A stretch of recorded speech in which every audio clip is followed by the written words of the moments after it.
So today I'm talking to you about the power of collaboration with collaboration.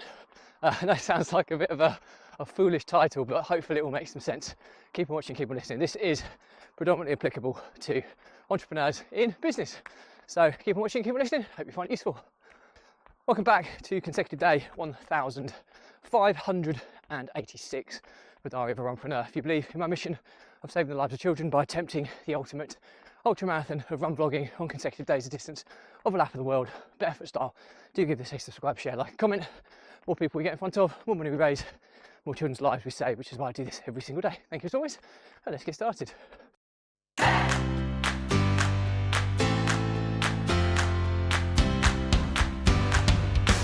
So, consecutive day 1586 of a Diary of a Runpreneur, and today's topic is all about the power of collaboration. So what do I mean by this?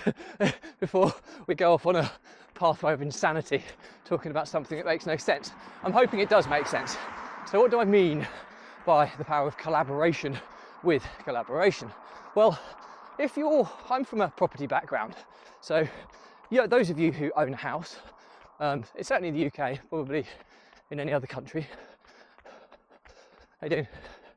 will know that to purchase a house, it is a team effort. So you obviously have the buyer, you have the vendor or the seller, you have two sets of solicitors.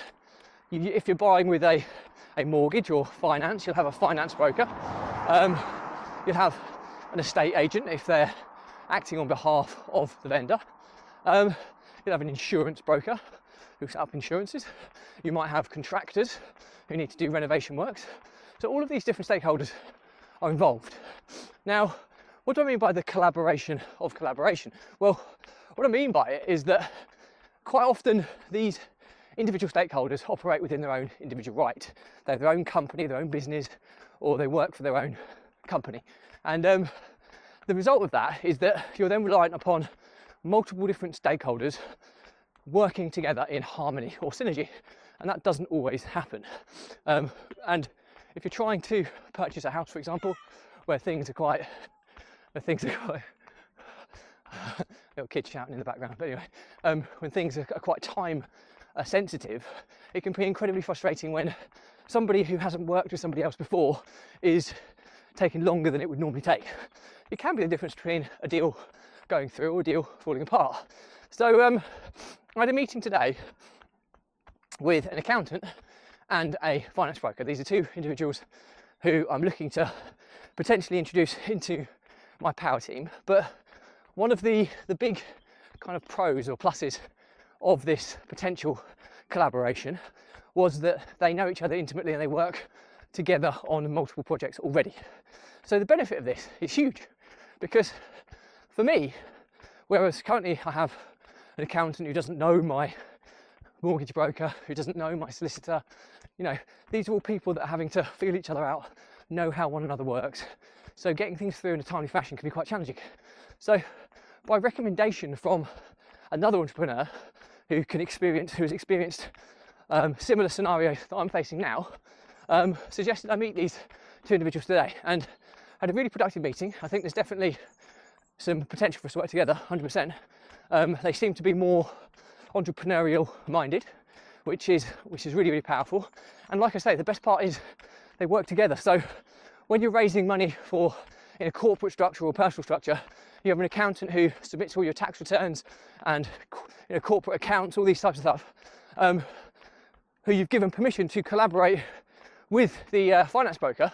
It means that decisions can be made and moved on so much quicker, and I can just literally sign stuff off or say, yeah, happy with that or not happy with that.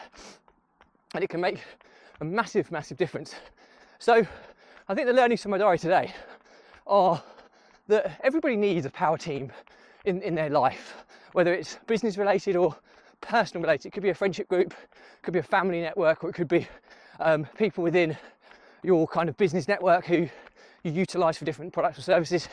It could be anything, but we all need a power team. And the best power teams are often the ones that collaborate the best together.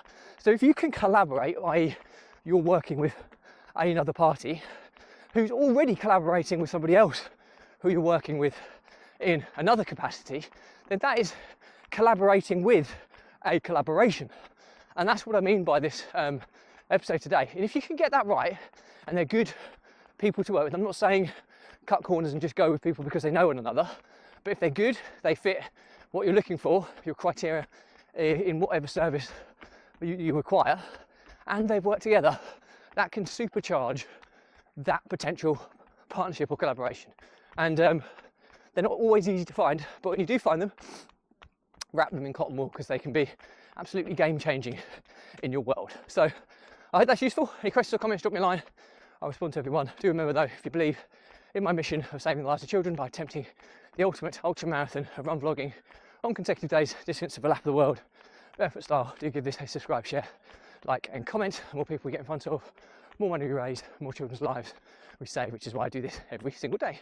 Thank you as always. Stay positive, stay happy. I'll see you again tomorrow.